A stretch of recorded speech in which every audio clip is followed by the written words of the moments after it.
losing time, I'm fading. MotoGP Australia 2025 benar-benar jadi ajang pembuktian siapa yang sesungguhnya paling hebat di lintasan. Apakah motor Ducati Lenovo yang dikenal sebagai mesin paling cepat di dunia, atau sosok pembalap legendaris yang selama ini jadi pusat perhatian, Marc Marquez. Sirkuit Phillip Island yang terkenal dengan tikungan cepat dan angin kencang seolah menelanjangi semua kelemahan tim pabrikan besar. Dan yang paling mengejutkan, Ducati Lenovo, yang selama ini tampak seperti monster tak tersentuh, tiba-tiba terlihat tak berdaya. Pecco Bagnaia, sang juara bertahan, harus menerima kenyataan pahit saat motornya kehilangan grip dan tergelincir di tikungan 10. Crash yang terjadi di pertengahan balapan itu membuat semua orang terkejut. Tak ada kontak dengan pembalap lain, tak ada gangguan eksternal, murni karena kehilangan kontrol di bagian depan. Namun di Phillip Island, keangkuhan sekecil apapun bisa berbalik jadi malapetaka. Di sisi lain, keberadaan Michele Pirro sebagai pengganti Marc Marquez di Ducati Lenovo justru menambah daftar panjang kesialan tim merah itu. Alih-alih tampil meyakinkan, Pirro kesulitan sejak sesi latihan bebas. Catatan waktunya selalu berada di urutan belakang, bahkan di bawah beberapa pembalap tim satelit. Saat race day, nasibnya makin tragis. Pirro finish di posisi paling buncit, tertinggal jauh dari rombongan depan. Sementara itu, Marquez yang absen akibat cedera usai tabrakan di Mandalika justru menjadi bahan perbincangan di paddock. Banyak yang mulai menyadari, mungkin bukan Ducati Lenovo yang hebat, melainkan Marc Marquez lah yang membuat motor itu tampak luar biasa. Selama beberapa seri terakhir, Marc Marquez tampil seperti pria yang lahir kembali. Ia mengubah citra Ducati Lenovo dari sekadar tim dominan menjadi simbol ketangguhan. Bahkan ketika motor lain kesulitan dengan ban atau setup aerodinamika, Marquez mampu memaksimalkan potensi Desmosedici EP25 hingga batasnya. Tapi begitu ia tak ada di lintasan, hasilnya langsung terlihat. Tim kehilangan arah, komunikasi antar geras tak seimbang, dan Pecco, yang selama ini dianggap pembalap utama, tampak gugup. Michele Pirro sendiri sempat memberikan pernyataan sebelum balapan bahwa dia ingin menghormati posisi Marc dan tidak akan mengambil risiko besar. Namun justru itulah masalahnya. Di era MotoGP yang kompetitif seperti sekarang, sikap bermain aman hanya akan membuatmu tenggelam. Pirro tampak seperti test rider yang dipaksa tampil dalam pertempuran penuh adrenalin. Sementara para pembalap seperti Jorge Martin, Pedro Acosta, hingga Marco Bezzecchi tampil menggila, Pirro hanya bisa berjuang agar tidak disalip motor satelit. Penonton yang memadati Phillip Island juga tampak kecewa. Mereka berharap melihat Ducati Lenovo berduel sengit seperti biasanya. Namun kali ini, justru pabrikan Jepang seperti Yamaha dan Honda mulai menampakkan taringnya kembali. Bahkan Fabio Quartararo sempat berada di posisi podium sementara, dan Joan Mir berhasil menembus 5 besar, hal yang sudah lama tak terjadi.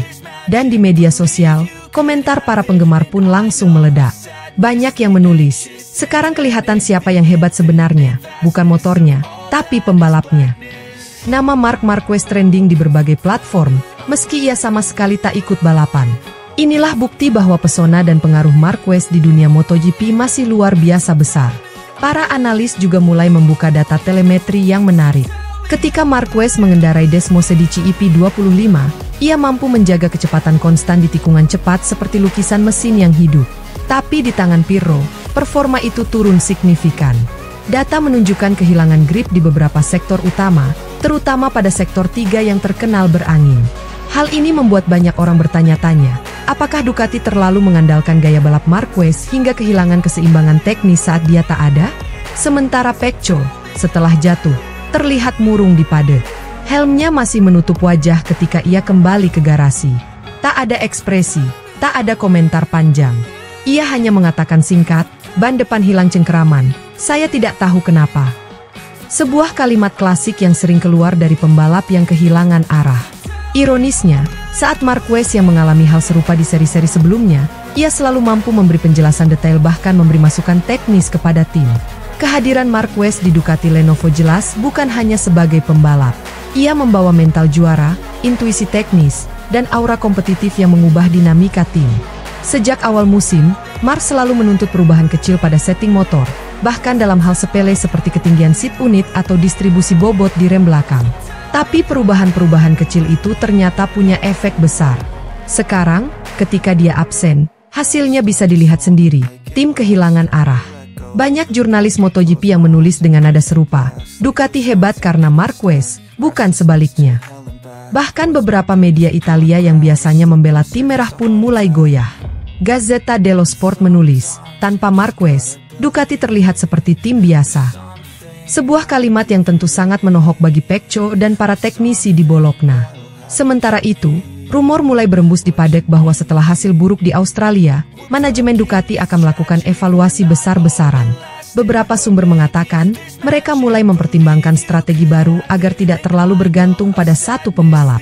Namun masalahnya, bagaimana bisa meniru insting seorang Marc Marquez?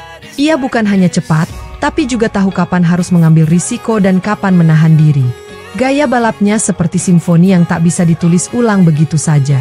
Balapan di Phillip Island kali ini juga mengubah peta klasemen sementara. Jorge Martin kembali memimpin dengan keunggulan tipis, sementara Pecco melorot karena gagal finish. Jika Marquez tidak cedera di Mandalika, bisa jadi posisinya masih dalam perebutan gelar dunia. Hal ini menambah bumbu drama yang semakin panas jelang seri berikutnya di Thailand. Para komentator di siaran langsung juga tak bisa menahan diri untuk menyindir situasi ini. Ducati terlihat kehilangan kompasnya tanpa Marc, ujar salah satu komentator dengan nada sarkastik. Dan kalimat itu disambut tawa kecil di paddock, tapi juga rasa getir bagi tim Ducati Lenovo yang sedang limbung. Di akhir race, saat Michele Pirro melintasi garis finish di posisi terakhir, kamera TV menangkap wajahnya yang kosong. Tak ada selebrasi, tak ada ucapan terima kasih di radio. Ia hanya menunduk, seperti sadar bahwa tugas menggantikan Marc Marquez bukan pekerjaan ringan. Sebab, menjadi pengganti legenda bukan sekadar mengendarai motor yang sama, tetapi harus mampu meniru keajaiban yang diciptakan legenda itu di atas lintasan. Kini dunia MotoGP punya pelajaran baru. Motor sehebat apapun tak akan berarti tanpa pembalap dengan keberanian dan naluri pembunuh seperti Marc Marquez. Ducati Lenovo yang selama ini dianggap tak terkalahkan akhirnya tersandung oleh kenyataan pahit. Phillip Island menjadi saksi bahwa mesin tanpa jiwa juara hanyalah besi yang meluncur di aspal, sementara Marquez, meski absen, tetap jadi pusat gravitasi dunia balap. Pertanyaannya sekarang, ketika Marc Marquez nanti kembali ke lintasan, apakah Ducati Lenovo akan kembali menakutkan? Atau justru Marc akan membuktikan bahwa dimanapun dia berada, kemenangan akan selalu mengikutinya?